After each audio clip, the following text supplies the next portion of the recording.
So we're going to do it the same way. I'm going to ask each one of the panelists to begin with a very short statement, 1 to 2 minutes, about who they are, what they do, and how they got here. Well, I'm Evangelos Papadopoulos.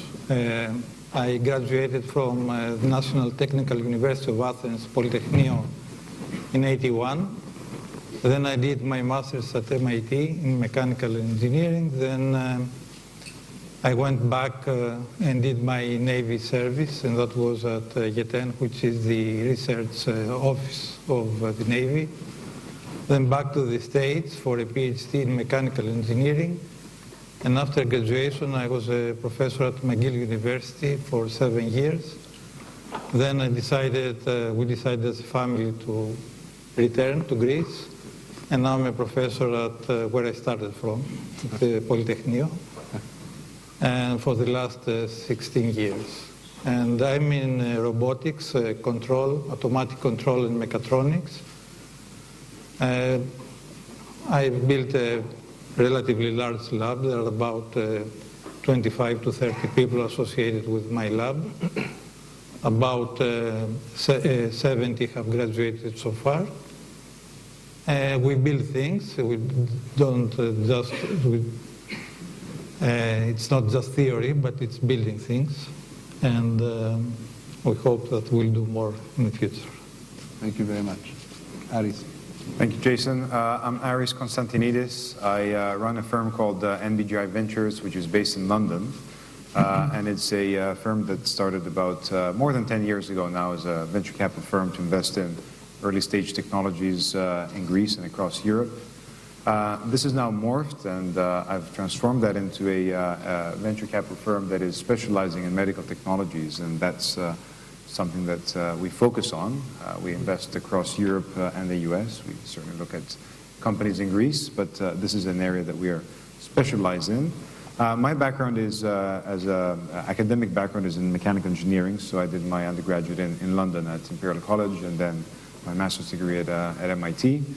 And then I moved into, I used my mechanical engineering skills to go into financial engineering, so I started my career in the capital markets, and then became an investor in larger companies, and then in the smaller, the entrepreneurial space. So I've been investing in technology companies in Europe for the last 15 years. I've got a pretty good experience of the good and the bad, and I'll share that with you later on. Thank you, Ari. Katerina? Yeah, hello everyone. I'm Katerina. I'm one of the co-founders of Windy. It's a community-based weather network and outdoor condition application. So we're now based in San Francisco. We started 1.5 years with me with my co-founder. We're now running our business there. We have our team there, and we get funded from some institutional and angel investors from the US. Good. Yeah. And Alex? Alexandros, I'm a geek by training. Like, how many are geeks here, by the way? Thank you. Hammer included. Excellent.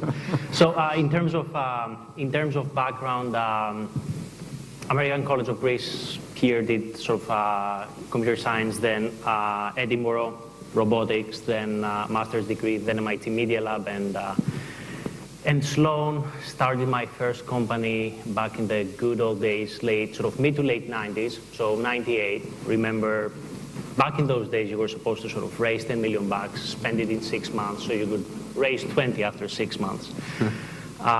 Strategic sourcing software company, we raised 5 rounds of financing. Actually, MIT was instrumental in helping us start. Ken Morse, back on these days, licensed the technology from the MIT Tech Licensing Office in just 2 hours. Took part in MIT's business plan competition. At that point, we didn't win. We came, Akamai and Direct Hit won that year. We're not bitter anymore, but it took us a while. However, we did have a lot of VCs come to us and ask to sort of give us money. We gracefully accepted some financing, raised 5 rounds of funding. .com crash sort of happened. Thankfully, we managed to sell the company to SAP just in time. Very lucky. Then with my co-founder Chris, that sits down there in the bright blue pants, we decided to come back to Greece and start Velti because we want to focus on mobile, and mobile, this is where mobile was really happening. We pitched to we did something like 65 pitches to sort of Greek VCs. We failed to raise any VC financing. We got sort of 65 no's. It was 65. Yeah, maybe it's a bit more, but last time I counted, it was 65 no's. So thankfully, we had some angels that I see a couple of you here invest in the company. So we essentially started the company with this one with our own money, grew it to maybe $5 million of top line. We IPO'd in London back in 2006. Then we raised our first, that was really a US Series B, right? We raised sort of 10 million, 15 million, and we used that to grow the top line to 116 million. Then we IPO'd in NASDAQ back in 2011. And our lives have been very interesting since then. So the topic of this panel is planning ahead, which I take to mean to refer to the theme of this entire event today, which is how can we make Greece into a significant global player in the technology markets, a technology hub by, I think it was 21, which isn't that far ahead of us. So I'm going to begin with a question for Alex, Aris, and Katerina. What are the real problems faced by technology entrepreneurs in Greece? And based on your knowledge, how does that differ from the experiences of entrepreneurs elsewhere? We can begin with Katerina, perhaps. Okay. So I think that there are two major problems starting incorporating Greece. The first one is that there is lack of mentality.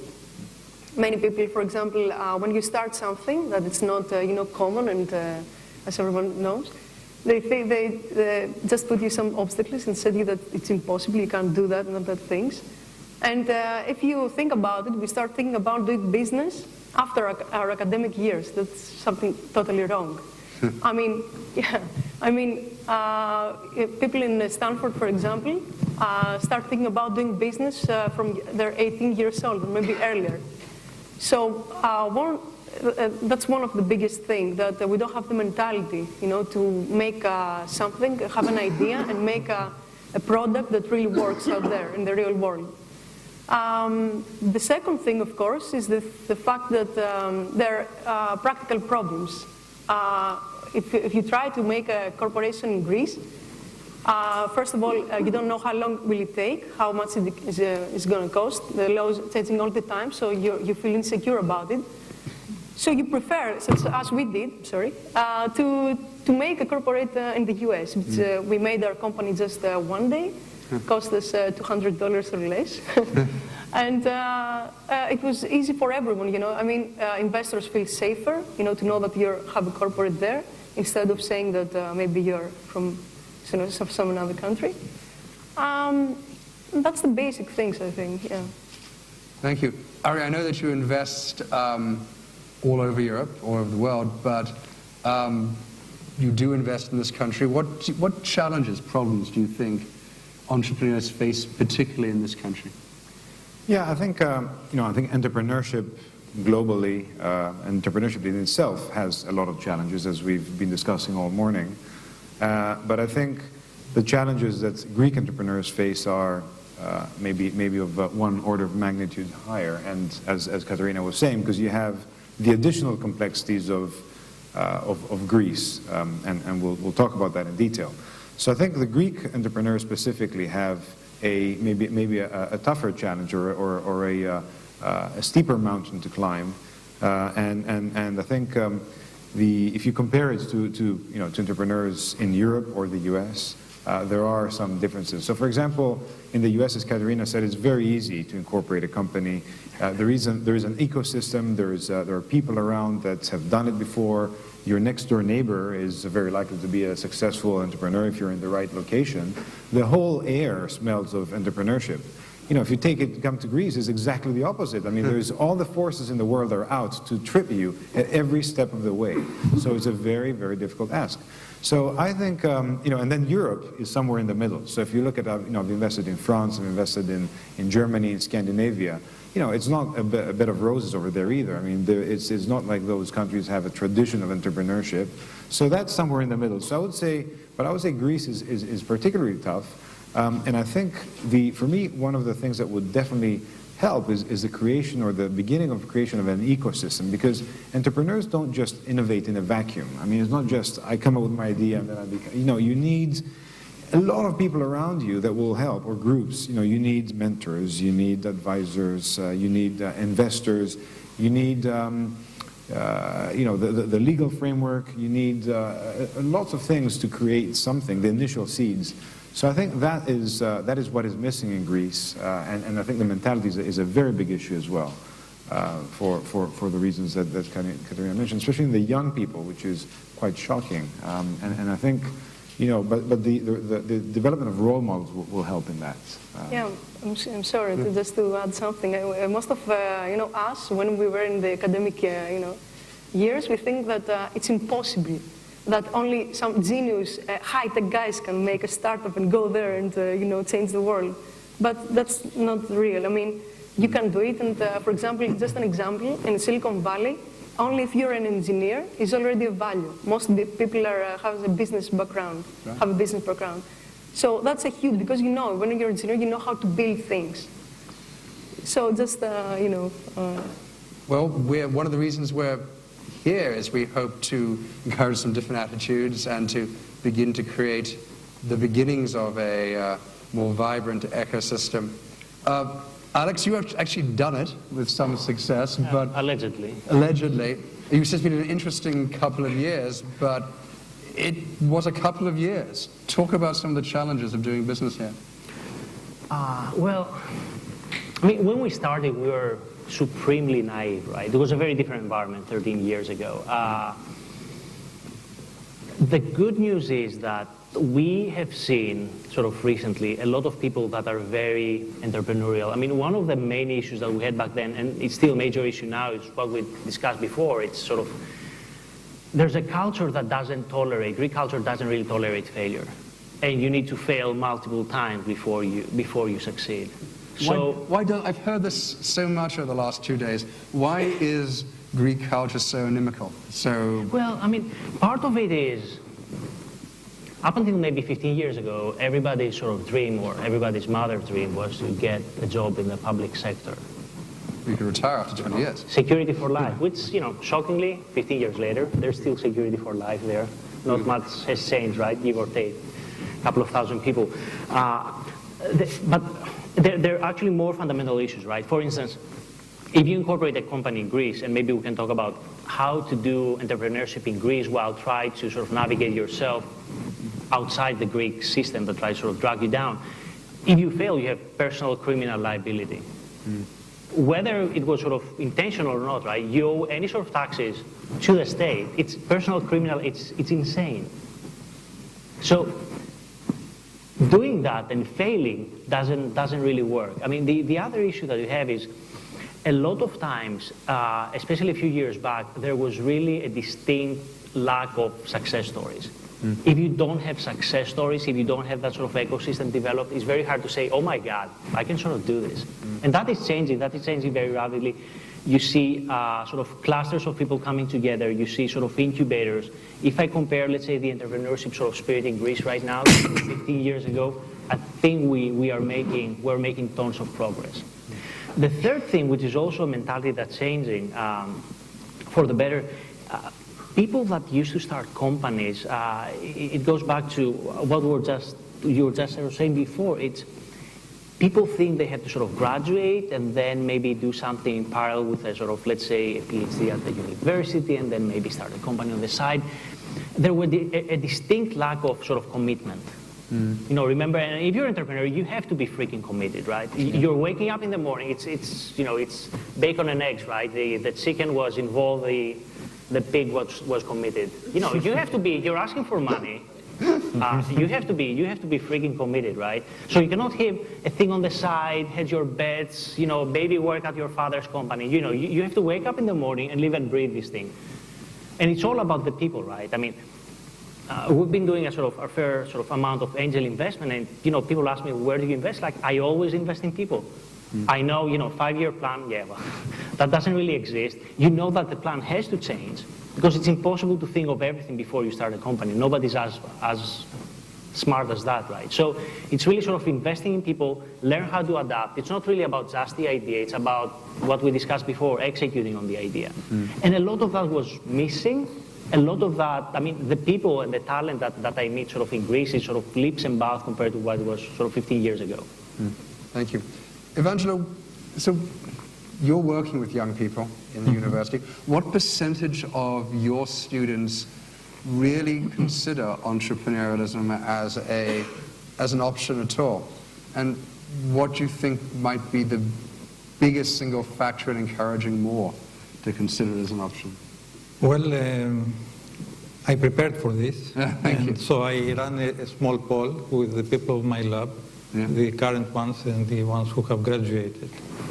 And as I said earlier, there were about 100 people.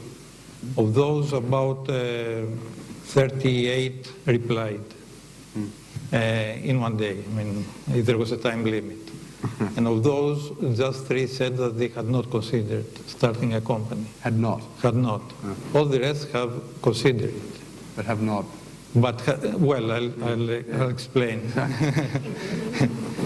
Of those, I mean, this is, to me it was a surprise, because if I were to ask this question, say 10 years ago, I would have taken different response. So things do change. Now I asked other questions like, what are the benefits? What do you think you will gain if you start a company? So I have the statistics. I won't bother you too much with the numbers, but the top answer was increased income. So they perceive that starting a company, a high-tech company, will make them rich somehow.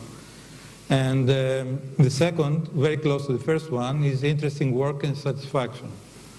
So that they would like to do something, they control it and they like it. The third is ownership and decision making, that there is no boss, they are the boss. The rest, I will just, these were by far the top answers.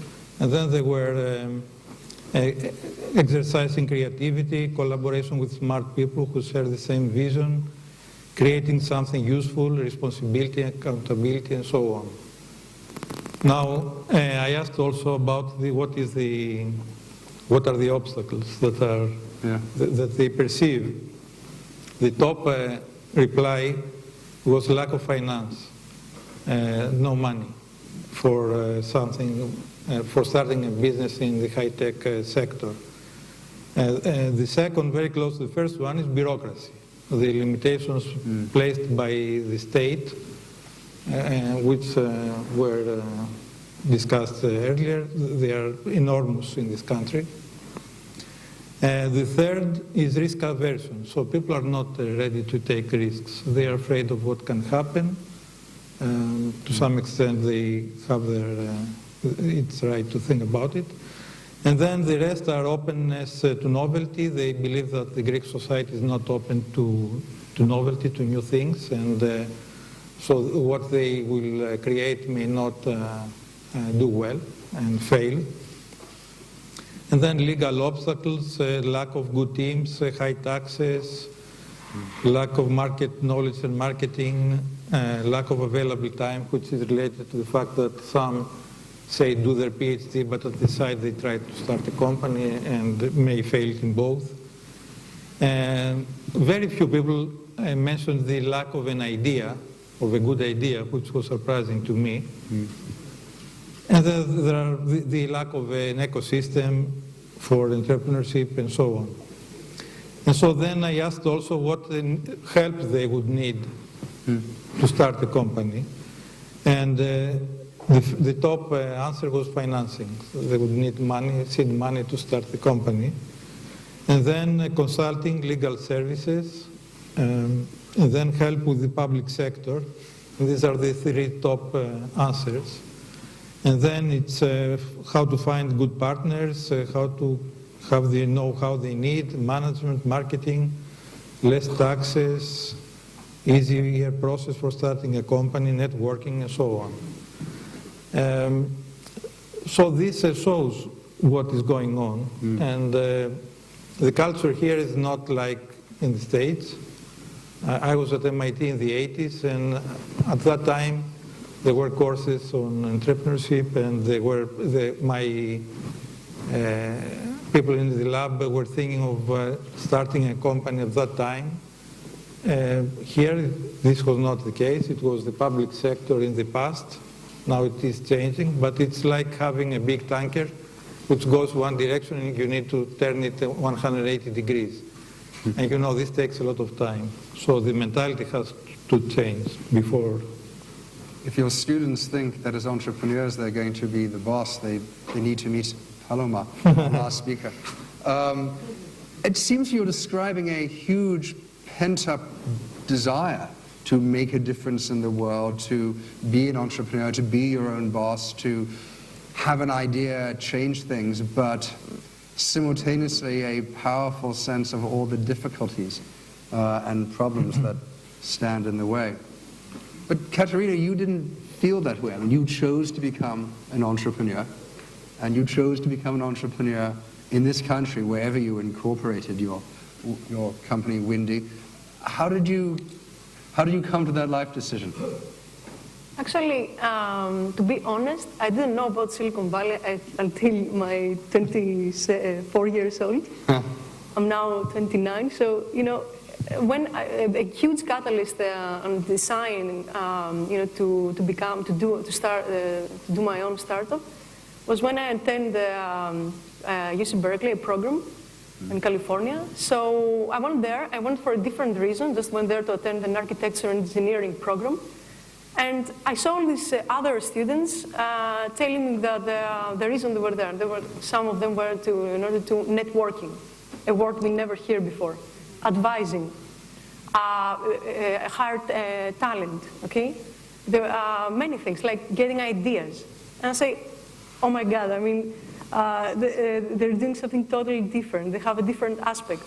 So when I came back in Greece, I mean, I had all this feeling of, you know, that, okay, there's a whole new work out there that nobody told us before, that everything can happen, and that everyone, you know, help each other in order to do something really big, and that's not impossible. And that was actually a catalyst. The second thing is, of course, you know, I think 50% is in your genes. I mean, there are people in your life, and I was lucky because in my childhood years I had some people that, you know, they were businessmen, businesswomen, and I really admire them, and I don't know, I really like to be like them. I mean, what is entrepreneurship is all about, you know, building great things, meeting new people, traveling, and I generally like that kind of living. Thank you. Ari, how many investments have you made in Greece? 2 investments in Greece out of a total of about 15. So my question for you then is, what keeps you from investing more in local technology ventures? It's a good question, because I often scratch my head is that why don't I see more good things coming out of Greece, even though it's very much like that. Well, there's one technical explanation. I think there's a more broad explanation. The technical explanation is that, as I mentioned earlier, we're focused on medical technologies, and you know, that is a very specific area. You have to sort of follow where the best technology is, and you know, frankly, we don't really care if it comes from Aix-en-Provence or if it comes from the Medicon Valley in Scandinavia, as long as it's the best of breed technology for whatever area we're looking to do. So I'm agnostic as to where it comes from. It just hasn't happened to come from Greece. So that's the technical explanation. The more real explanation is, it goes back into the statement that I think Antoinette said in the beginning, is that money flows to the opportunity. So, you know, I have a region of Europe and the US, which are, you know, 2 very big regions that are competing for our money. And the money is going to flow to the best opportunity. And the best opportunities have not come from Greece. I mean, it's as simple as that. And again, if you look at it within the context of technology, because we invest in high tech, as in real sciences. So we don't invest in the sort of Web 2.0 or social networking. So these are. This is very much intellectually property-backed technology. They need to run very large clinical trials. And there are some centers of excellence in Europe that produce fantastic technologies, and money flows towards there. And there's a third element associated with this, which is, again, goes back into the ecosystem. We as investors, again, don't invest in a vacuum or on our own. We partner with other investors, and we look for to grow these companies into a larger scale. To convince other investors, European investors or US investors that we work with, that there are great companies in Greece, is also a bit of a challenge, because again, they're saying, well, I mean, there are a lot of risks perceived with the country, so you have to sort of cross that extra. So I would say there's a risk premium associated with Greece. So the opportunity has to be so much better here for others, externally looking people, to say, well, I'm going to invest here because there's a perceived risk premium. I don't know if it's correct or not, but that's what it is, and you have to overcome that. Yeah. Alex, tell me some stories, and I guess what I want to know is, how has Greek entrepreneurship changed since, say, 2000, and what things have remained the same, what things have gotten worse, and maybe what things have gotten better over the time you've been doing business here? So let me start by saying that I'm an optimist. So I wake up in the morning and I'm happy. It's going to be another great day, which sort of helps in being an entrepreneur, because if you think about the odds, they're they're very much against a guy started with the idea and actually something happening. So I think that the climate, despite the hardships, has improved a lot, primarily in the building an ecosystem.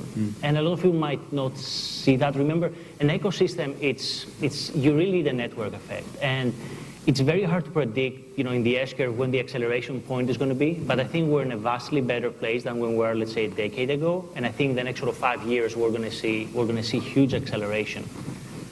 People underestimate the effect of that. They say, oh, it's slightly better. There are a bit more events. There are probably VCs that are much more open to looking at smaller investments. Because 10 years ago, frankly, or 15 years ago, you really had private equity house in Greece. You didn't really have VCs with the venture capital mentality. A lot of the young professionals on the finance side were there, and they were very eager. But they had investment committees of really old school bankers that were essentially shut down everything.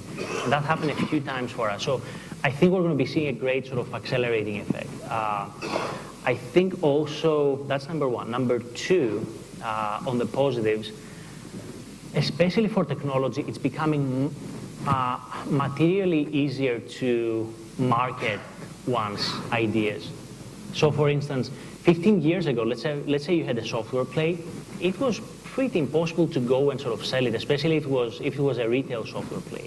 Right now, with the evolution of the app ecosystem, it's really 2 orders of magnitude easier. I really think that. If you think you have a great idea, it's much easier to market it. The problem is that it's also much easier for a lot of more people to market in the same easy way. But however, if you really think you're freaking brilliant, you can write code, you can upload it up to let's say the app ecosystem, and within 6 months we're really going to know. So that's a global phenomenon, but especially for countries like Greece, where again, tiny population, separate language, even the alphabet is different, right? It makes a huge difference to be able to market your wares. And I'm sure Katerina has is an amazing example on how something like that can happen. What else? So money is becoming easier. You do see more angel investors. On the downside, again, the risk, and so the risk of failure continues to be a huge issue. Bureaucracy, even though people are trying to change this, continues to be extremely hard to overcome. We're a software company. We would love. I still remember one of our first major fines we got as a software company. Probably 2 years after incorporation. So, we had people working on a project, we're delivering the following week, so everybody was on the weekend working on the weekend. In Greece, if you work on the weekend, obviously you have to pay sort of overtime, you have to pay sort of incremental wages, which we did. So a special audit from the, let's say, the Social Security Agency in Greece comes in, they audit their books, they say, okay, everything's great, yeah, you pay that. However, according to Greek law X, you have to give to your employees advance warning of 3 months if you're going to keep them working over a weekend. So here's a special sort of 600 how many euros. months? 3 months. So a lot of the labor laws in Greece were written for, you know, financial service institutions or the heavy industry. That's a crazy law. You think so? Not only that, and they were looking, you know, they actually, you know, they implemented it. And you try, I'm like, there's no freaking way we're paying that. Because A, we don't have the money. But as importantly, sort of on principle. And then you realize that if you don't pay, you cannot continue to sort of operate. Story number 2, that happened sort of 2 weeks ago. Apparently, when we incorporated in Greece, you apply for a license that also you have to sort of note down what is the maximum amount of power, as in electricity, you're going to consume as a company. So apparently we have a license for 22 kilowatts that, you know, 13 years ago looked like sort of a solid number, right? Yeah. Especially for sort of computers. Well, apparently we had another audit from the Greek sort of, the Athens sort of prefecture, on our Greek sort of subsidiary saying, oh guys, we need to shut you down because you know what, you're probably at, you know, 10 times that sort of power. And which is, you know, why on earth is it relevant on a power grid in the middle of freaking Athens how much power you're actually consuming as a company? So, I mean, there are limitless examples like this, right? Our engineers need to want to come to work at 2 p.m. and they want to stay up until midnight to coordinate with their San Francisco sort of colleagues. You cannot do that legally in Greece. And how? No, seriously, you cannot. And so, I mean, a big part of, I mean, a lot of entrepreneurs, you actually spend probably 30% of your energy trying to circumvent stupid laws that nobody's sort of thinking of changing. Well, I don't know nothing about Greek politics, but perhaps the panelists could explain to me how are laws like this changed? So what would it take to have significant, sizable reform of policies that they aren't even ideological issues? I mean, this isn't even a matter of left versus right. These are simply impedances to in Greece it actually is. Well, everything in Greece is. No, it is a political issue as well, but sorry. So, who fixes this and how do they get fixed? Anyone? Ari? I was worried you were going to ask me because I was trying to be quiet so somebody else could answer that one. I could see him shifting. That is a hard question. You know, I think, you know, I don't know. It's a hard question, but yeah. There are efforts, certainly, because I think people have. It's not a question of realizing the problem, but I think is the execution has been lacking. I think, you know, there is an increasing realization that there is an archaic legal system. The employment laws are from another era completely. The tax laws need significant reform, but the system is in such flux today. And there are so many different and competing issues, as I understand it. And again, I'm not a politician, so this is my outside view of looking at it. And by the way, I don't live here every day, so from what I observe. So I think that there is and there is of course tremendous pressure towards the European Union and towards the lenders to Greece, and that creates now pressures to change. A lot of changes should have happened over the course of 20 years or 30 years when Greece became, a European country. All this change now has to happen within 3 or 4 years. So if you have to condense all this change into a very short period of time, and I think that everyone is running on in the government, as I understand it, as they're running around like headless chickens because they have to very quickly pass all these very difficult laws. And it's not just at the legislature, but they also have to sort of change the mentality of people. So it's not just the law, but they have to kind of change the mentality of people at the local levels, not to not to create these problems like Alexander mentioned. Greeks of good conscience can, and I do disagree all the time about the degree to which the Greek people should be beholden to lenders' expectations, how large the public sector should be, what an appropriate deficit should be. But surely we can agree that at the time of licensing, companies aren't going to know what their electricity needs will be a decade from now, or have to go and file 3 months in advance for work that you can have no idea that you might need. These seem to be easy reforms. I'm sure you're going to tell me that they are not so. Let me add another thing, since, because I made my statement earlier, but also one has to factor in how Greeks have dealt with this, because this is not a new problem, right? I mean, these kind of archaic laws, difficult, all this legal, very difficult framework has been around for a while. So the way the Greeks have dealt with it in the past have been to, find ways around these. And that's fine for a small scale, and that's fine when you sort of, pay the local guy, okay, here's just turn the blind eye, and that kind of works in a small scale. But when you become institutionalized, when you become bigger, you can't do that anymore. And then that's where the problem starts, because then they can shut you down, and then go ahead and explain to your investors, that we just shut down our Greek subsidiary for 24 hours because we hadn't paid that, So that's when the problem is. But the ways that the system had worked in the past is that you found ways around it that were not entirely up to scratch, but worked. So the system, quote unquote, worked, and there was a balance. But now you can't do that anymore. So that's where the problem is. The great Greek national art form is getting around the government. It's actually innovation. It's a true form of innovation. I'm going to take some questions from the audience, but I have an entirely self-serving question to ask my panelists while you think of some really brilliant questions. And my question for you guys is, for all of you, is what can we do to help? What can the MIT Enterprise Forum, MIT and Technology Review bring that would be helpful in some way? Evangela. Well, one thing which is missing is definitely the success stories, examples, especially from Greece, but from elsewhere too.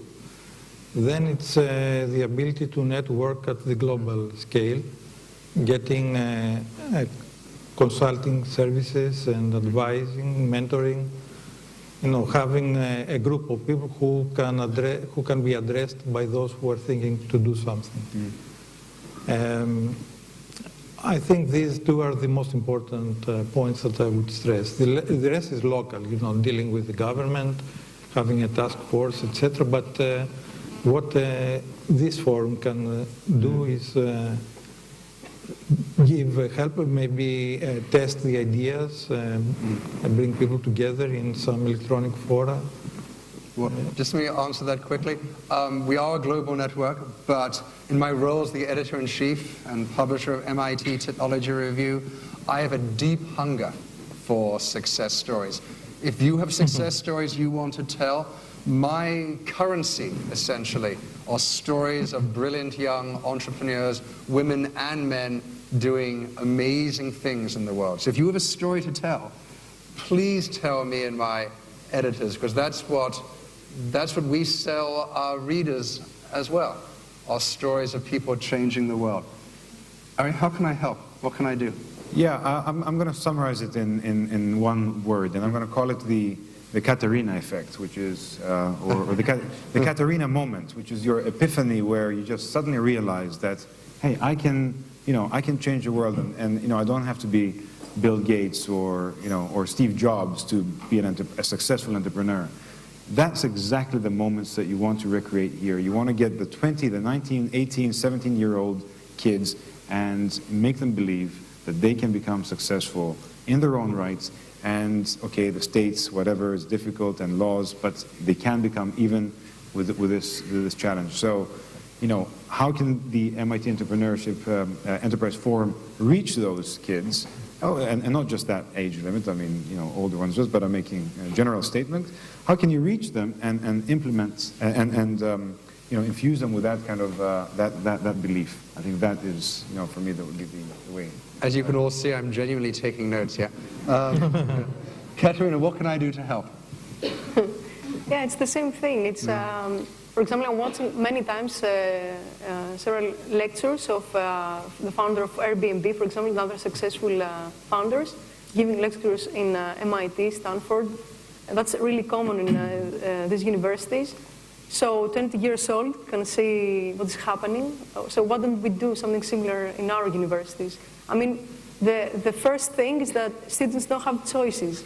Even if they want to be in the public sector, okay. Why not? Not everybody can be an entrepreneur. So you can go in the sector, but you can have another path. You can be an entrepreneur if you want. And we don't know that. So at least let them know that there is something. And I think it's so simple. Thank you. What can I do? Well, to add up on what Katerina just said on sort of the public sector, we had an employee at some point that sort of left us to become the chief procurement officer for the Greek prison system. That's how bad it was. But anyways, in terms of helping, I think what's critical to add up to what my co-panelists said, above and beyond all that, is continue to reinforce the idea of an ecosystem, right? Sort of open up the dialogue. People need to be talking to each other. I mean, there's really no original idea out there. So everybody needs to be talking to each other, understand how they can build something out of what they have. Bringing them in touch with, sort of financing is always an issue, but if you look at sort of most of the plans, I think having some sort of real world advice from actual sort of investors, on some sort of mentoring capacity, right, on an advisory board capacity. Okay, guys, this is what the plan should look like, this is what not the plan should look like. Because again, nobody's going to really invest on the plan, but when you see a very sloppy plan, you're assuming that is a very sloppy person, and you're not necessarily going to be doing business. So I mean, there are a lot of sort of things, sort of real world advice that can come, let's say, from the universities, that can come from the investor community, that can come from other entrepreneurs, that can really help people sort of accelerate. Because the problem is, when you don't have any critical mass, you're not learning about these things at the university, right? So it's really up to us to make that happen. I see Vasilis is taking notes too. So to summarize, help creating a true ecosystem with mentoring and real-world advice about the issues that entrepreneurs face that are often not taught inside universities, making Greece part and feel it's part of a global network, a international tribe of entrepreneurs, and so it's not isolated, and success stories that we can tell within that network, so that more young people have their Katerina moment, if we can start calling it that. We have some time for questions from the audience. Begin with the professor again in the front row. Could we hand on the mics? Thank you. Many of the observations of the panelists, they really converge on the importance of the academic institutions of Greece. And I'm going to underline the same with the following observation from a classmate of mine who is now a professor, who counted all of the jobs of chemical engineers in Greece, and the number came to be something like 450. The total number of people graduating from the three departments is between 400 and 500 per year. So his message to the class was a very simple one and a very profound one, which was, don't expect someone to give you a job, see what kind of a job you can create for yourself. So this again comes to the universities, and what I'd like to ask Evangelos is, are the universities playing the role of an economic engine? Are they fulfilling their mission in terms of preparing the students to have the Katerina moment, to guide them, to really usher them to this new era, and if not, what needs to be done so that they play this very important role?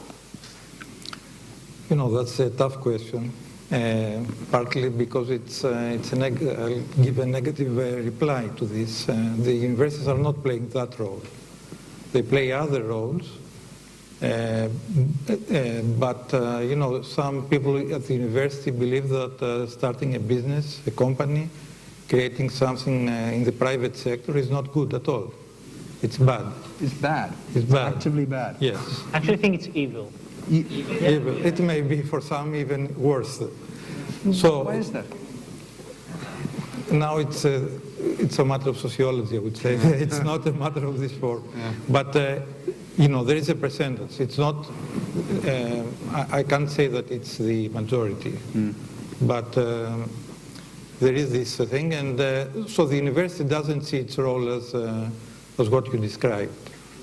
This is starting to change. Now there are courses in my department, for example, on novelty, on new designs. There is a course which is, I think, available to all students, which is related to entrepreneurship. But again, it's for very few people. It's not something. It's not a wave. It's some people may be interested in this, and they take it, and they take also thermodynamics, a heat transfer, and this and that. It's not the attitude among the professors. There are no examples of others who have done it, who have succeeded. So it's.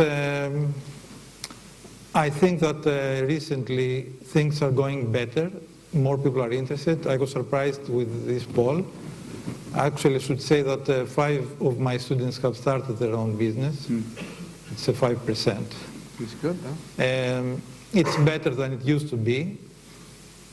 But even the professors do not have this experience of starting a company, high-tech spin-off, and so nobody knows how to do this.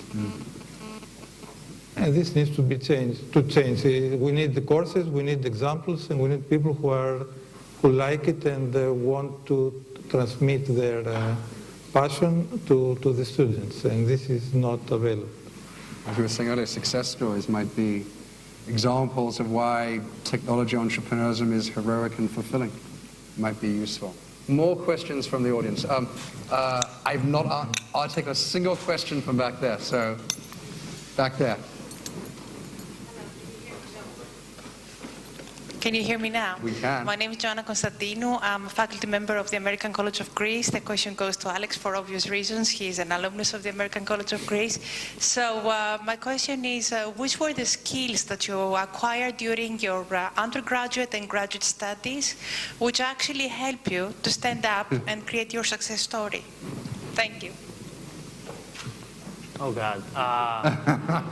Not that much. If you're talking about business skills, right?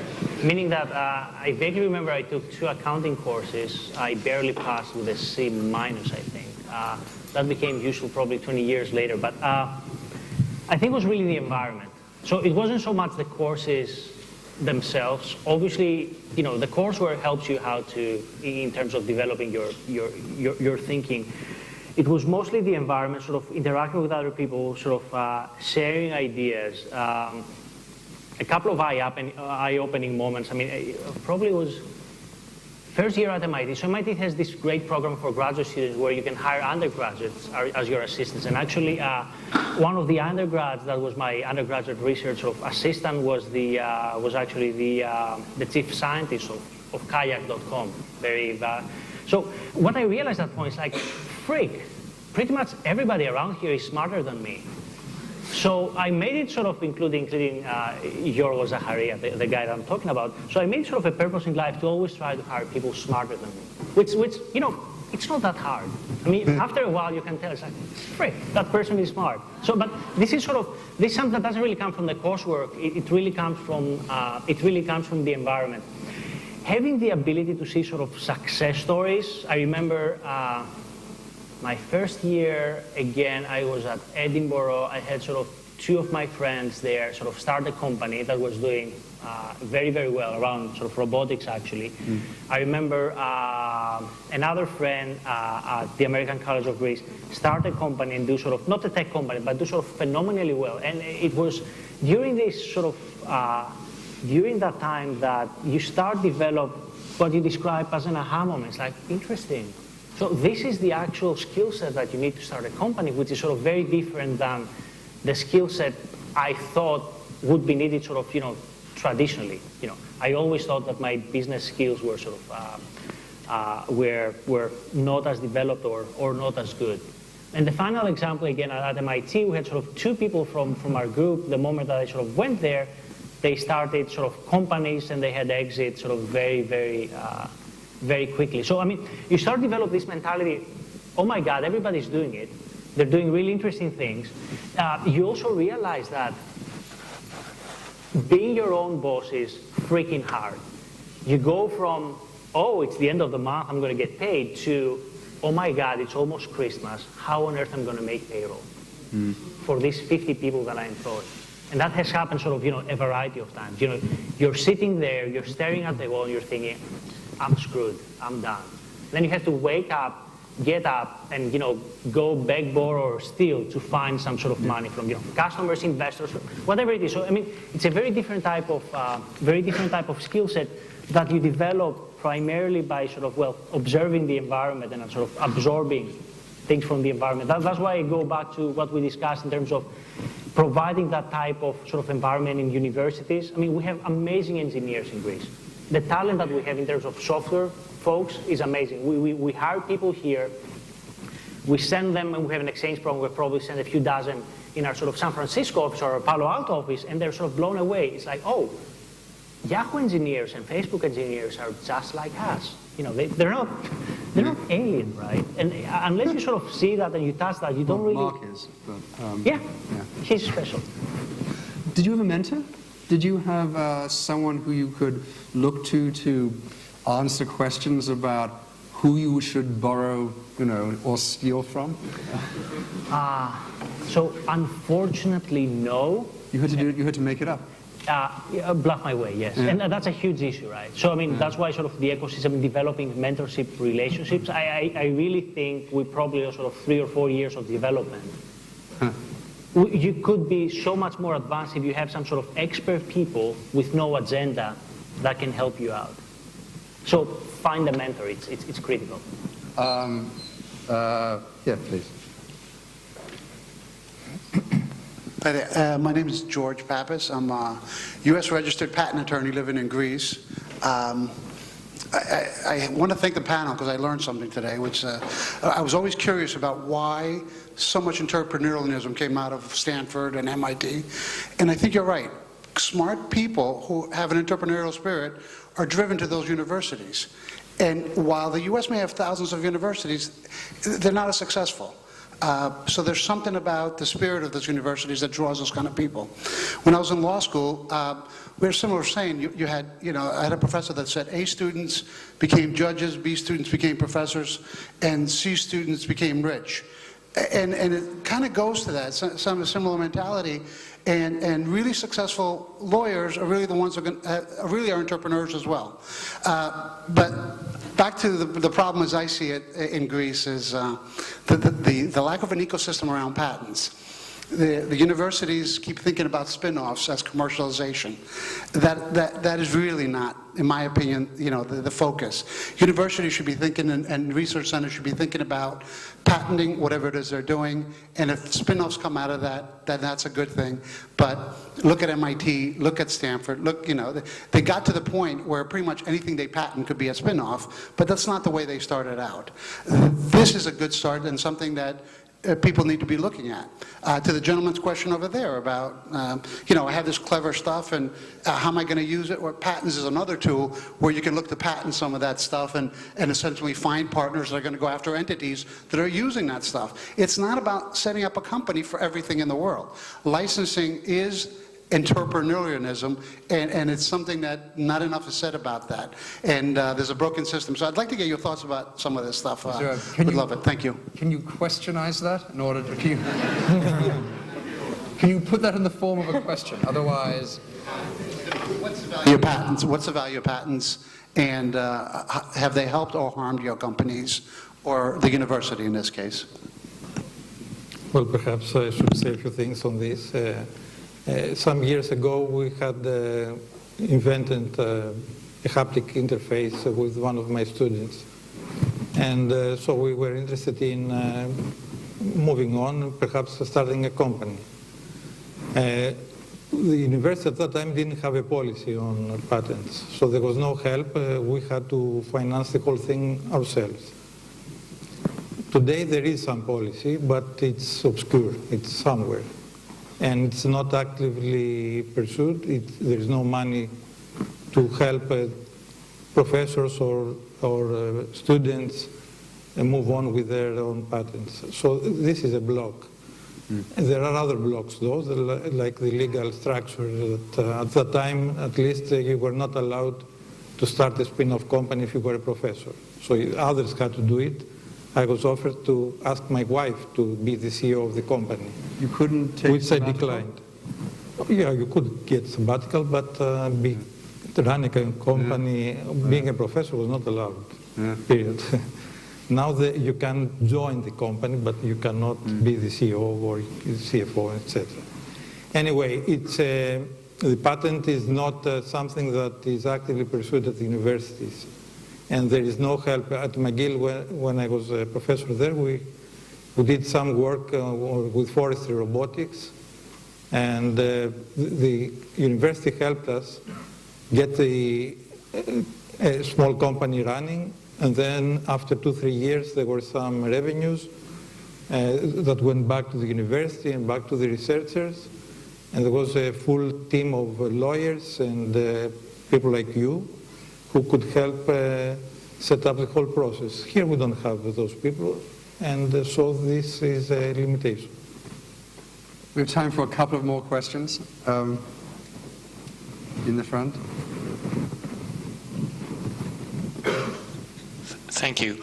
Andreas Persidis, CEO of a biotech company called BioVista. I think we have a very good example or proof that things are changing here in Greece, in that we have representatives of the Greek government here present today, which didn't used to be the case. My question is, do you have, as an MIT Enterprise Forum, in your experience, do you have any connections or any work that you've done in connection with governments in the various countries, which has been useful and that you could transfer here? Yes, and I urge you again to talk to Kathleen Kennedy, who's sitting in the front row, who for Technology Review and for MIT Enterprise Forum does a lot of our work with governments. We have current relations with the governments of Russia, Colombia. Generally speaking, what we do at the Enterprise Forum and at Technology Review is to formalize some of the best practices that are, in fact, very well known about what it takes to create a technology hub. For me, the wonder is not so much that such a complicated thing as creating a technology center should be very well understood. The wonder is that it's not more widely imitated. So there are some very basic things that successful governments, like the governments successively in Israel, have done, which we know work. Limited liability corporations, high protection for patents. If there is no local venture capital industry seeding a venture capital industry, and yet simultaneously allowing those investments to be made without government interest. I mean, these things are fairly well known, and yet they are not widely imitated. So that's one of our roles in terms of government relations, is reminding people of the best practices that successively established Silicon Valley, Cambridge, Tel Aviv, and other centers all over the world. But talk to Kathleen about it. Here in the front. I don't want to monopolize, but I want practical. I think such events should be webcast. Yeah. So more people, they can see it and watch it. We are lucky to come here, and we will come again here, but there are many other people out there, they cannot come. Second, we have to create more ecosystems in the country. An example with limitations and not so bad performance is at the Democritos Center where I live. There is a technology park. There are something 30 to 35 new small companies which they are really trying to succeed, and we have to provide them some help. A third is that, and most important I think, scientists are afraid of other people, the venture capitalists. I think MIT Forum should make a team for scavenging ideas, going around in universities, at the laboratories, or outside, that they can really dig out the success and the achievements of the scientists. And the fourth is that those who really, they have the money, they have to use the right people. I mean, they do it, but we talk about the human potential in Greece. There are many academics that they can help them to find the right decision and minimize the risk. Practical things the first year. Let me answer one of them right now.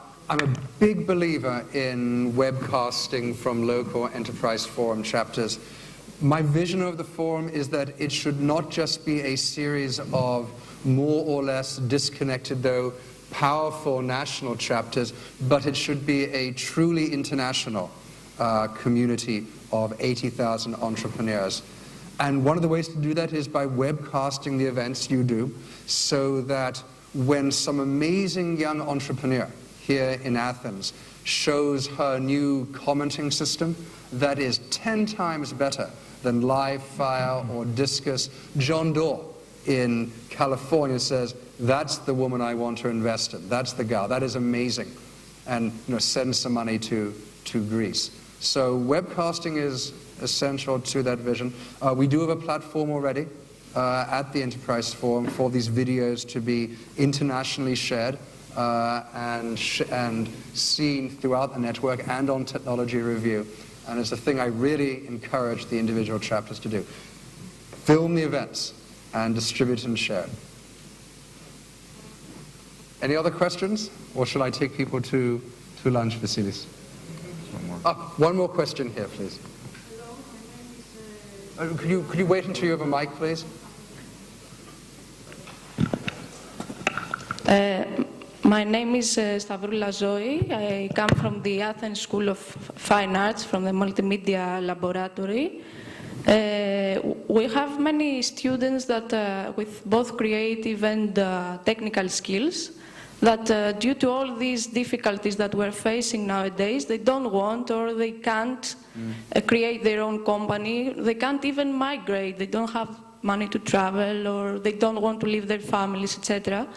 So they are more and more seeking for alternative ways of collaborating remotely. One case is one student of ours who is very talented and creative that found a way to sell little things to a gaming company, and little by little he found himself participating in a larger group of producing things. So I would like to ask if we could, in this these people here, if we could investigate this matter, if young people from Greece or other countries could collaborate remotely without having to start a company or without having to migrate to another country. That's an interesting question. Are there alternative paths through collaboration, to economically beneficial activity that isn't traditional company formation? What would that look like? Well, for me, as I understand this, what you said, I think for me this is entrepreneurship. I mean, entrepreneurship in my mind doesn't mean I set up a company, formalistically, legally, and that's the entity where I put money in. This is an example of an entrepreneurial individual that has the constraints that you mentioned and found for themselves a solution to create and innovate in a global environment. And they have tools today, software tools and others, that enables that. I think for me that is, there's a great example of somebody who's thinking very creatively. Now that, could lead into many opportunities. I mean, this person apparently looks like they started with, a smaller project, now as part of a bigger group. Maybe at some point this company will say, well, why don't we, extend you an offer of employment, or, that will lead into new experiences. So I think for me this is, and for me entrepreneurship is it's a very seed thing. It starts, very deep in somebody's mind where, you create something that is different, that is innovative, that is thinking outside the box. And for me that's kind of one of those examples. It doesn't have to be a physical company registered somewhere with a tax number and all that. So. And there are, in fact, networks, international in scope, that bring people together in collaborative environments where you don't have to form a company. We wrote about one of the founders of these companies in the last issue. Her name is Leah Busk. She established an organization called TaskRabbit, which is essentially a marketplace where people can buy and sell services. Amazon has another one called Mechanical Turk. There are alternative ways to earn a living, even when it seems difficult. And on that note, before I hand it over to Vasilis, I would just like to thank you all for your attention, for being so committed to entrepreneurship in Greece, and ask you to thank my panelists for being so generous with their time and intelligence.